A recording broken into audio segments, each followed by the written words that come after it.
Сайн байцгаана уу? Өнөөдөр би та бүхэндээ гадаадын их дэд сургуульд 9 сурвалжлах ерөнхий зөвлөгөөг өгөх болно. Намайг Жаргалмаа гэдэг би Хятадын ардын их сургууль буюу Renmin University of China-д суралцдаг. За манай сургуулийн хувьд болвол топ 10 сургуулийн нэгт багтдаг ахнэ. За эхлээд эхнийхээ зөвлөгөөгөөр би та бүхэндээ хэрхэн өөрийнхөө их сургуулийн зэрэглэлийг харахыг одоо тайлбарлаж өгье. За өөрийнхөө сургуулийн зэрэглэл байрыг харахын тулд QS Top Universities буюу topuniversities.com руу ороод зэрэглэлээ ерөнхийдөө харж болно. За 6-аас харах юм бол дэлхийн их сургуулиудын 1-дугаарт бол MIT орж байна. За 2-дугаарт бол Stanford их сургуульд орж байна. 3-дугаарт бол Harvard их сургуульд орж байна. За энэ мэтчлэн энэхүү сайт руу ороод өөрийнхөө сургуулийн нэрийг бичээд өөрийнхөө сургуулийн зэрэглэл байрыг бол харах боломжтой. За нийт дөнгөөрөө хэддугаар байранд байдаг вэ гэдгийг харж болох бөгөөд за үүнээс гаднаас өөрийнхөө сурах байгаа сургуулийнхаа салбар мэргэжлэрээ дэлхийд хідэж ихсдэг гэдгийг бас хайж авах боломжтой байгаа. За ингээд миний зүгээс эхний зөвлөгөө бол сургуулийнхаа вебсайтаас мэдээлэл авах байгаа. За нэгдүгээрт бол сургуулийнхаа вебсайтаас гадаад оюутны эсвэл тэр ерөнхий журам танилцуулгыг бол уншиж авах хэрэгтэй. За хоёрдугаарт бол материал хүлээж авах эхний бөгөөд дедлайн буюу эцсийн хугацааг мэдэж авах хэрэгтэй. За тэгэхээр үүн дээр юу анхаарах вэ гэхээр улс болоод сургууль бүрийн шаардлага өөр хоорондоо харилцан адилгүй байдаг. За мөн гадаад оюутан эсвэл хугацаа ч гэсэн мөн өөр байдаг учраас үүнийг бас маш сайн анхаараарай гэж зөвлөмөр байна. За гуравдугаарт бол вебсайтаас та тухайн сургуульд элсэхтийн одоо ямар шаардлагатай материалууд хэрэгтэй байгаа. За тэднийхээ бол жагсаалтуудыг бол харж авах боломжтой. За дөрөвдүгээрт бол ярилцлага ба бусад шалгалтын мэдээллийг тэмдэглэж авах хэрэгтэй байгаа. За тэгэхээр их сургуулиуд бол ярилцлага авдаг. Тийм учраас ямар шалгалт өгөх хэрэгтэй байна. Ямар ярилцлагыг одоо авдаг байх нь гэдэг бол тухайн сургуулийнхаа веб сайтаас бол мэдэж авах боломжтой ахнэ.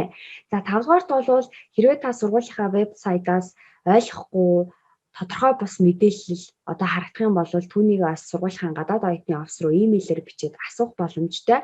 За имэйл бичихдээ бас хэд хэдэн анхаарах зүйлс байна. За нэгдүгээрт бол өөрийнхөө бүтэн нэртэй ийм албан имэйл хаягийг бол нээх хэрэгтэй. За үүнээсээ сургууль руу бол мэйл явуулж болох нэ. За хоёрдугаарт бол имэйл бичихдээ имэйлийнхаа гарчиг хэсгийг бичиж өгөх хэрэгтэй. За үүний дараагаар бол эхийн хэсэгтээ мэдчилгээний албан үгийг хэрэглэнэ. За үүний дараагаар өөрийнхөө богино бөгөөд товч танилцуулгыг бичиж өгөөрэй. За үүний дараагаар яг гол асууж тодруулах зүйлээ товч бөгөөд тодорхой бичиж өгөх хэрэгтэй. За харин хамгийн сүүлд бол төгсгөл буюу багахан зэргийн талархал хэсгийг бичиж өгөх хэрэгтэй. За эхний ээлжинд бол эдгээр зүйлсийг маш сайн анхаарч тэмдэглэж авах хэрэгтэй байгаа. За хоёрдугаарт гэвэл шаардлагатай хэлний шалгалтууд. За гадаад руу сургуульд явах гэж байгаа бол тухайн улсынхаа бол шаардлагатай хэлний шалгалтыг бол өгөх хэрэгтэй байдаг. За үүн дээр эхний зөвлөгөө бол орохыг хүсч буй сургуулийнхаа хэлний шалгалтын босго оноог мэдэж авах хэрэгтэй. За жишээлбэл зарим сургууль бүр ингэж детальчилсан байдлаар одоо шалгалтын оноо хүлээж авдаг. За жишээлбэл одоо IELTS-ийн бичих хэсэг дээр тэдээс дээш оноотой авах хэрэгтэй. Унших хэсэг дээр тэдээс дээш оноотой авах хэрэгтэй гэх мэт одоо ийм нарийн деталь босго оноонуудыг тавьж өгсөн байдаг. Тэгэхээр энийг бол маш сайн мэдэх хэрэгтэй. За хоёрдугаарт бол хэлний шалгалтуудаа эртнээс системтэйгээр маш тууштай бэлдэх хэрэгтэй. За жишээлбэл IELTS, TOEFL, A-level, HSK, TOPIK, N5, GMAT, GRE, SAT гэх мэт. Тэгэхээр яг ямар улс руу явах гэж байгаа, тухайн улс чинь ямар шалгалтуудыг хүлээн зөвшөөрөх юм те тэр шалгалтуудаа бол маш эртнээс системтэйгээр тууштай бэлдээд оноогоо авах хэрэгтэй. За 3-дугаарт бол apply хийхээсээ өмнө урьдчилаад шалгалтуудаа өгөөд албан ёсоор оноогоо авсан байх хэрэгтэй. За хэрвээ цаасаар оноог чинь тамгатай явуулж өгдөг бол түүнийг урьдчилж аваад бэлдэх. За онлайнаар бас урьдчилж аваад бэлтгэх хэрэгтэй. За 4-дугаарт бол ямар шалгалт өгсөн түүнийхээ шалгалтын хүчинтэй хугацааг анхаарч өгөх хэрэгтэй. За хэлний онооныхоо хүчинтэй хугацааг мэдэхгүйгээс болоод сургуультай элс чадаагүй тэнцээгүй тохиолдлууд маш их байдаг учраас шаардлагатай хэлний шалгалтууд хэсэгт бол энэ дөрвөн зүйлийг маш сайн анхаараарай гэж миний зүгээс бол зөвлөхөөр байна. За дараагийн зөвлөгөө бол хамгийн чухал хэсэг буюу одоо бидний apply хийх материал буюу элстийн өргөдлийн материалыг бэлтгэх байгаа. За тэгэхээр ямар ч улс руу явсан болвол эсээ бол танаас шаарддаг. За тэгэхээр эсээг бол би ерөнхийдөө бол өөрийнхөө туршлагаас ингээд 2 хуваачсан байгаа. За эхнийх нь болохоор суралцах төлөвлөгөө буюу study plan байгаа. За ерөнхийдөө бол Хятад улсын их сургуулиуд элсэгчтэй study plan буюу суралцах төлөвлөгөө бичгийг шаарддаг. За суралцах төлөвлөгөө нь та бакалаврын 4 жилдээ ямар мэдлэг авах вэ? Юу сурах вэ? Яг энэ сургуулийг төгсөхдөө та ер нь юуг мэдээд төгсчихсөн байх вэ зэрэг илүү академик талын суралцах детальчилсан төлөвлөгөөг танаас шаарддаг. За study plan болвол уран найруулга ерөнхийдөө багтай илүү академик тал руугаа чиглэсэн ийм эссе байдаг байна. За харин Америкийн нэгдсэн улс, Австрали, Европын сургуулиуд ерөнхийдөө бол study plan буюу суралцах төлөвлөгөө биш, motivation letter буюу одоо илүү өөрийнхөө дотоод ертөнц, биегээ харуулсан, өөрийгөө илүүтэй харуулсан. За тийм төрлийн эссе бол бичгийг одоо шаарддаг. За тэгэхээр энэхүү motivation letter маань одоо хувь хүнийхээ дотоод ертөнц, биегээ илүүтэй харуулж өгдөг. За ерөнхийдөө study plan-ыг одоо илүү тийм уран найруулга оруулж өгсөн тийм эсэйг бол хэлдэг байх нэ. Тэгэхээр яг ямар улс руу явах чагаасаа шалтгаалаад, ямар газар руу явах чагаасаа шалтгаалаад тэгээд эсээнүүд маань бас ингээд олон төрлөөр ингээд хуваагдаж ангилагддаг байх нь байна. Тэгэхээр үүнийгээ бас маш сайн анхаарах хэрэгтэй. За сургуульд элсэхэд одоо эсэ маань бас маш чухал үүргийг гүйцэтгэдэг. Яагаад тэгэхээр энэ эсэн дээр тулгуурлаад ерөнхийдөө ямар хүн бэ гэдгийг бол ингээд тухайн сургуулиуд ингээд харж яадаг учраас энэ эсэн дээр бол маш сайн анхаарч өгөх хэрэгтэй. За өөрөө эсээгээ бичгээс гадна бас өөрөөсөө илүү тухайн сургууль сураад өгсөн ч юм уу. За өөр нэг гадаадын их сургууль сураад өгсөн, сурж байгаа элсэн тийм хүмүүсээс зөвлөгөө аваад эсээгээ илүү сайн чанаржуулах хэрэгтэй. Өөрөө харж засгаас гадна бас өөрөөсөө гадна 1-2 ч юм уу 2-3 өнөр ингээд эсээнийхээ одоо зөв буруу агуулга юун дээр ингээд илүү ингээд чанаржуулах хэрэгтэй байна гэдэг тал дээр зөвлөгөө аваад бас засаад бэлдвэл илүү их чанарждаг байгаа. За дараагийн зүйл бол ямар ч сургуулийн эсээг бичихтэй дараах системийг илүү ашиглавал давуу талтай гэж би бол өөрийнхөө хувийн зүгээс харсан байгаа. За нэгдүгээрт бол эхлэл хэсэг орж ирсэн. За эхлэл хэсгээр бол танилцуулга, за мэдчилгээний үг өөрийнхөө товч бөгөөд тодорхой юм. Богинохоо танилцуулгыг бол оруулж өгөх хэрэгтэй. За хоёрдугаарт бол яг гол хэсэг буюу өрнөл хэсэг. За хэрвээ study plan бичиж байгаа бол таягийн хэсэгтээ суралцах нарийн тэр детальчилсан академик төлөвлөгөөг бичиж өгөх нь байна. Харин motivation letter бичиж байгаа бол өөрийнхөө талаар уран найруулгыг нэмж одоо бичиж өгдөг байна. За өрнөл хэсгийн төгсгөл товч бөгөөд тодорхой өөрийнхөө хамгийн тийм шилдэг гэсэн нийгмийн идэвхтэй бол ингээд бичиж өгөх хэрэгтэй. За хамн эсэний төгсгөл хэсэгтээ богинохон хэмжээний талархлыг бол бичиж өгөөрэй.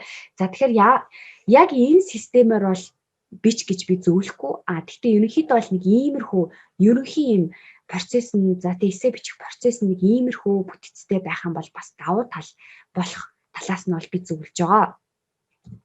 За дараагийн зүйл бол recommendation letter байгаа. За recommendation letter гэдэг нь бол монголоор тодорхойлох загтал гэсэн утгатай. За тэгэхээр бакалавр, магистр ямар ч зэрэгт сурах байсан элсэх гэж сургуулиас танаас тодорхойлох загтлыг бол бүрдүүлсэн байхыг шаарддаг. За recommendation letter-ыг бол таныг хинээр бичүүлэх вэ гэхээр таныг сайн таньдаг, мэддэг тийм хүн байх хэрэгтэй. Нэгсэндээ бол таныг бусдаас илүү сайн тодорхойлж чадах тийм хүнээр та бол энэ үн цэнтэй загтлаа бичүүлж авах хэрэгтэй байх нэ. За ерөнхийдөө бакалаврт бол хоёр тодорхойлох загтал байхыг бол сургуулиуд шаарддаг. За тэгэхээр миний зөвлөгөө юу вэ гэхээр хэрвээ та 12 жилээ төгсөж байгаа сурагч болвол дараах 2 төрлийн тодорхойлох загтлыг багш нараасаа, захирлаасаа, нийгмийн ажилтнаас авч бэлтгэл давуу тал болно. За нэгдүгээрт академик мэдлэг.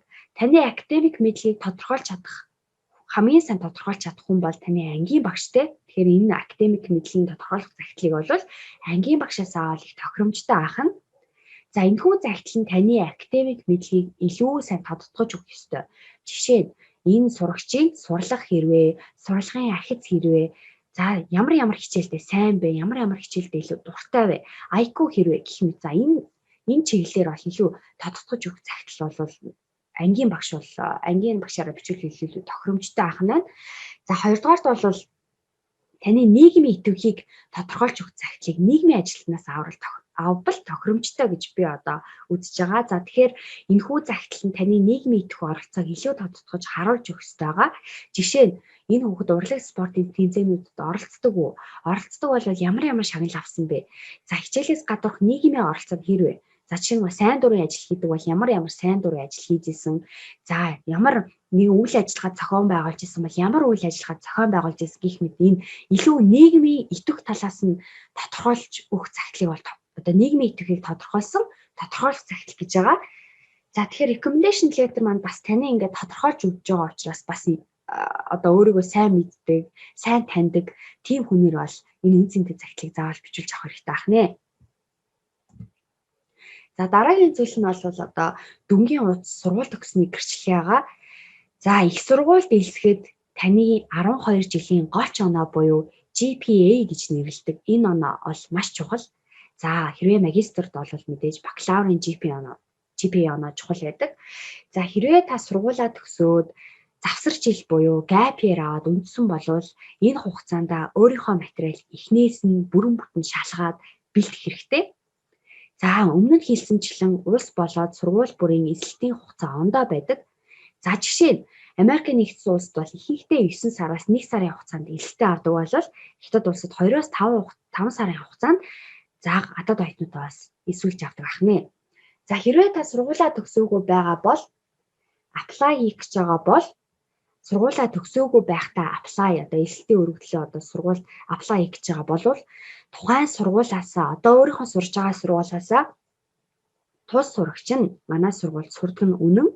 За энэ оны эсвэл одоо эх жилийн 6 сард манай сургуулийг төгсөх нь үнэн гэсэн юм бичгийг аваад бол бэлтгэх хэрэгтэй. За мөн өөрийнхөө 10-аас 12 дугаар ангийнхаа GPA оног бодуулаад бэлтгэх хэрэгтэй. За хэрвээ энэ бол сургуулаа төгсөөгүй байгаа тохиолдолд бол 10-аас 12 дугаар ангийнхаа GPA оног бол ингээд бодуулаад бэлтгэх хэрэгтэй ахна. Мэдээж хэрвээ сургуулийн аль хэдийн төгссөн бол сургуулийнхаа гэрчлэгээ, дипломыг бол бэлтгэх хэрэгтэй ахна. За тэгэхээр энэ бүх зүйл дээр энэ бүх материал бэлтгэлтэн дээр юуг илүүтэй анхаарах вэ гэхээр таны бүх бэлдсэн материалууд нь сургуулийн захирал, багш нарын гарын үсэгтэй, албан ёсны тамга тэмдэгтэй тийм албан байх ёстой. Тэрнээс зүгээр нэг А4-ийн цаасан дээр очиод GPA-гаа бодуулаа гаргацсан. Эсвэл А4-ийн зүгээр нэг ийм цагаан цаасан дээр очиод за энэ манай энэ сурагч бол манай сургууль сурдаг үнэн гэсэн ийм бичиг ийм альбан бус байх ёсгүй. Бүх материал болвол гарын үсэгтэй, тамга тэмдэгтэй тийм альбан байх ёстой. За хэрвээ таны материалууд нь монгол хэл дээр байгаа бол өөрийнхөө материалуудыг албан ёсны орчуулгын товчоогоор орчуулуулад нотротоор батлуулаад бэлтгэх хэрэгтэй ахнэ. За дараагийн зөвлөгөө бол за ярилцлага хэсэг орж ирж байна. За ерөнхийдөө бол ярилцлаганд би бол нийтлэг тийм энгийн асуултууд нь битгий бэлдээрэй гэж зөвлөмөр байна. Гэхдээ сургууль бүрийн ярилцлагын хэлбэр бүтэц асуултууд бол ондоо байдаг. Топик сургуулиуд бол ерөнхийдөө илүү логик талын асуултуудыг асуудаг болвол дунд ба түүнээс доош зэргийн сургуулиуд илүү нийтлэг асуултуудыг асуух магадлалтай тийм хандлага ажиглагддаг. Тэгэхээр өөрийгөө бол ямар ч сургуулийн ярилцлаганд тэнцгээр бэлтгэх хэрэгтэй. Дунд ч бай, дундаас доош зэрэгч бай, топ ч бай өөрийгөө бол ямар ч их сургуулийн ярилцлаганд бэлтгэхээр тэнцгээр тэгж сайн бэлтгэх хэрэгтэй байгаа. За тэгэхээр ихэнх сургуулиуд бол онлайнаар ярилцлага хийдэг. За онлайнаар ярилцлаганд хийхин орохын тулд одоо мэдээж ямар нэгэн платформ ашиглан Zoom ч юм уу, за Skype ч юм уу. Тэгэхээр одоо ямар платформ ашиглах нь вэ? Түүнийгээ бол урьдчилаад бэлтгээрэй. Платформоо урьдчилж бэлтгэхээс гадна өөрийнхөө хэрэглэгдэлтэй интернет, гар утас юм уу, компьютер юм уу, микрофон, камер зэргийг бол одоо ерөнхийдөө ярилцлаганд хэрэг болох бүгдийгээ урьдчилаад шалгаад бэлтгэх хэрэгтэй. Яагаад тэгэхээр магадгүй таны ярилцлаганд орж байхад гинт микрофон чинь ажиллахаа болцсон болох ч юм уу, камер чинь гинт ажиллахаа болох ч юм уу. Ийм эрсдлүүд гарахаас сэргийлээд бол бүх юмаа урьдчилаад сайтар бэлтгэх хэрэгтэй байна. За зарим тохиолдолд сургуулиуд онлайнаар биш өөрийнхөө биеэрээ сургууль дээр очиж ярилцлах шаарддаг. За мөн л адил энэ тохиолдолд урьдчилсан бэлтгэлийг бол хийх хэрэгтэй. За хамгийн сүүлийн зөвлөгөө буюу одоо ярилцлах хэсгийн 4 дахь зөвлөгөө бол онлайнаар ч байсан, өөрийн биеэр ч байсан очиж ярилцлага өгдөө. ер нь ярилцлагыг өгдөө, таны харагдах байдал, хувцлал, орчин бол маш чухал ах хэрэгтэй, маш чухал байдаг. За яагаад гэхээр одоо өөрийнхөө харагдах байдал, хувцлал орчноо бэлтгэх нь бол өөрийгөө болоод ярилцлага авч буй багш нарыгаа хүндэлж буй илэрхийлэл байдаг. Тийм учраас цэвэрхэн энгийн хувцлаад өөрийнхөө орчныг ярилцлага өгөх орчноо бэлтгэх хэрэгтэй.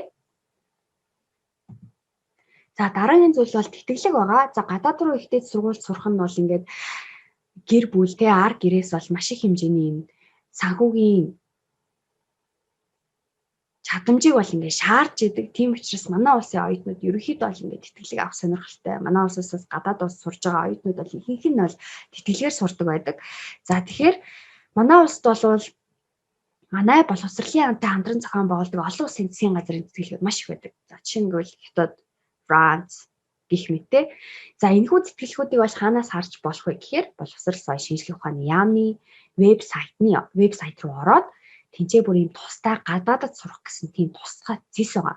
Тийшээ ороод гуглгээд одоо дэлгэрэнгүй мэдээллийг авч болно. Ер нь бол ингээд хэрвээ засгийн газрын тэтгэлгээр явах сонирхолтой бол ингээд тэр яамны сайт руу бол байн ороод харж ах хэрэгтэй. За үүнээс гадна өөр олон төрлийн тэтгэлгүүд байдаг. За засгийн газар, хот, мужи, сургууль гэх мэт. Тэгэхээр яг ямар улс руу ямар зэрэгт сурахаас шалтгаалаад тэтгэлийн төрлүүд бол янз бүр байдаг ахнэ. За би бол энэ чи одоо өөрийнхөө оролцоо тэтгэлэг авсан тэтгэлгийг бол одоо ингээд танилцуулчих гэж бодлоо.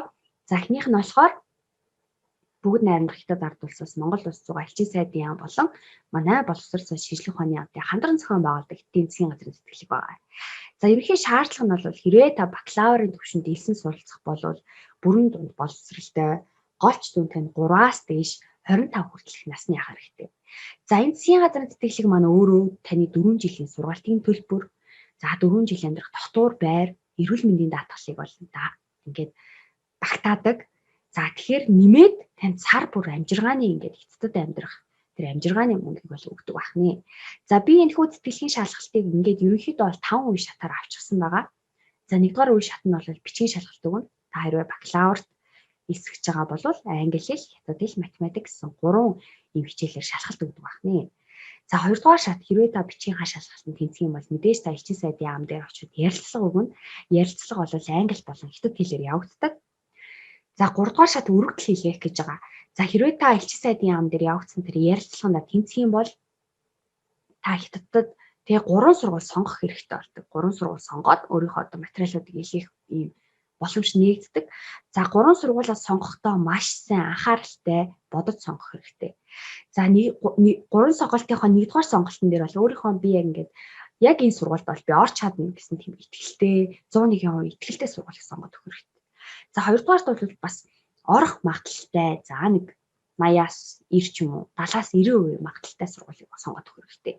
За 3-т бол за 50-аас дээш хувь 50-аас 60% ч юм уу 40-аас 60% тийм сургуулийг сонгох хэрэгтэй.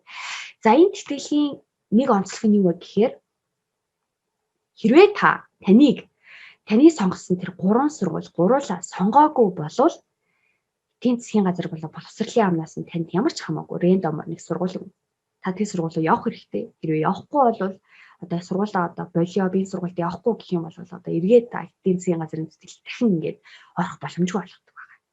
Тэгэхээр энэ 3 дугаар шат буюу өргөдөл хийх гэж байгаа энэ 3 сургуулийг бол маш сайтар бодоод өөрийнхөө хэр хэмжээнд таарсан тэр сургуулийг бол сонгох хэрэгтэй байгаа. За 4-р шат бол сургуулийн онлайн ярилцлага гэж байна.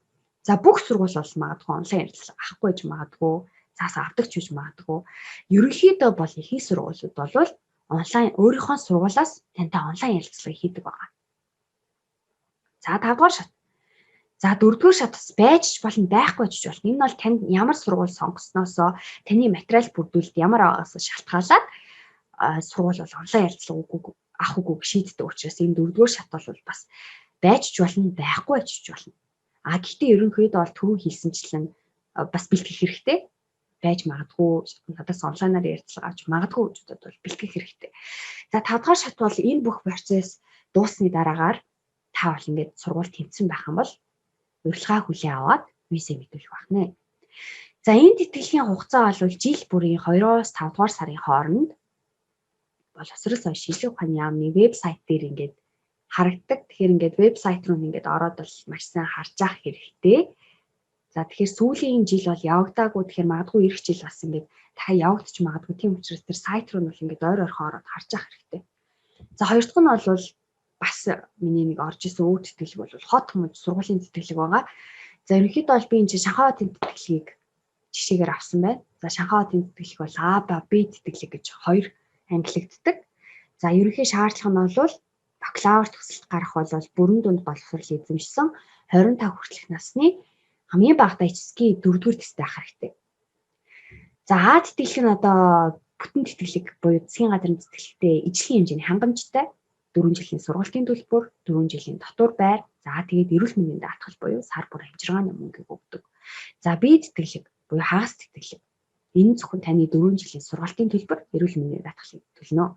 Тэгэхээр та одоо өөрийнхөө дотор байрны зардлыг өөрөөсөө гаргана, сар бүрийн амжиргааны мөнгө бас өөрөөсөө гаргах нь байна. За хугацааны хувьд бол ерөнхийдөө ихэвчлэн 2-оос 4-р сарын хооронд бол өргөдлөө илгээгдэх тэр систем одоо бас сургуулиас шалтгаалдаг. Тэгэхээр эхлээд сургуулаа хараад дараа нь тэр сэтгэлийнхаа системийг харах хэрэгтэй байна. За 2-оос 4 сарын хооронд өргөдөл илгээн гэж байгаа. За энэ хугацаанд бол материал чинь бэлэн байх хэрэгтэй. Материалыг хэдийнэ бэлтчихсэн систем нь нээглээ. За өргөдөл хүлээж авлаа гингүүд шууд материалаа оруулаад явах хэрэгтэй байгаа. За дараагийн зүйл бол мэдээж сэтгэл санааны бэлтгэл буюу сэтгэл зүйн бэлтгэл байгаа. За дотоодоо яэш өгөөд их сургуульд эсэх болоод гадаадын их дээд сургуульд аплай хийхэд хувь хүнээс маш их сэтгэл санааны бэлтгэлийг шаарддаг. За учир нь ингээд өөрийнхөө амьдарч байгаа газраас тис өөр соёл, хэл, орчинтой шинэ газар очиод ирэхээр хүн ингээд шоконд ордог. За үүнийгээ дагаад янз бүрийн асуудлууд гараад улмаар энэ сэтгэл санаагаар унаад за сүүлдээ бүр сэтгэл санааны хямралд орох магадлал ажиглагддаг. Тиймээс өөрийнхөө хувийн сахилах бат сэтгэл санаагаа эртнээ сайтар бэлтгэсэн байх хэрэгтэй. Гадаадаар сурахаар явах гэж байгаа бол эртнээ сургуулиас судлаад, зорилгоо тодорхойлоод, системтэй төлөвлөгөө гаргах хэрэгтэй. Ингэснээр ямар нэгэн эрсдэл гарахаас сэргийлж чадна. За тэгээ хамгийн чухал нь ямар ч тохиолдолд 100% нэг зүйлдээ өөрийнхөө бүх хүчээдээ ажиллаж, найдлага тавин хүлээх хэрэггүй. A, B, C, D хувилбаруудыг урьдаас бэлтгэсэн байх хэрэгтэй. Хэрвээ эхний хувилбар бүтгүүлсэн бол дараагийн хувилбарууд руу шилжих тийм зөрөгтэй, төлөвлөгөөтэй, урьдчилсан бэлтгэл таах хэрэгтэй. Тэрнээс иш ганцхан А хувилбар дээр 100% бүх хүчээдээ ажиллаад болно бүтнэ гэд бүх найдлагаа тавиад за тэр нь ингээд бүтэхгүй бол дараа яахаа мэдэхгүй ингээд ямар бэлдсэн хувилбар байхгүй, дахиад ямар сургууль руу явах тийм бэлтгэл байхгүй. Ингээд бол ингээд хохирдог байх нь. Тийм учраас ийм эрсдэл гарахаас сэргийлээд маш олон хувилбаруудыг бол урьдаас бэлтгэсэн байх хэрэгтэй. За миний А хувилбар энэ сургуульд би тэнцэхгүй бол өөр ямар сургууль руу материал явуулах вэ? За засгийн газрын тэтгэлэгт би тэнцэхгүй бол тэгвэл хот мужи руу ямар хот мужи ямар сургуулиуд өргөлөө явуулах юм. За эдгээрийг бол ингээд бүр урьдаас ингээд бэлтгэсэн байх хэрэгтэй шүү. За тэгэхээр сүүлд нь хэлэх зүйл бол битгий бууж өгөөрэй. Чадтлаа амжилтанд хүртлэх хийгээд өөрийнхөө хүссэн сургуультай ороорой гэж зөвлөмөр байна. Баярлалаа.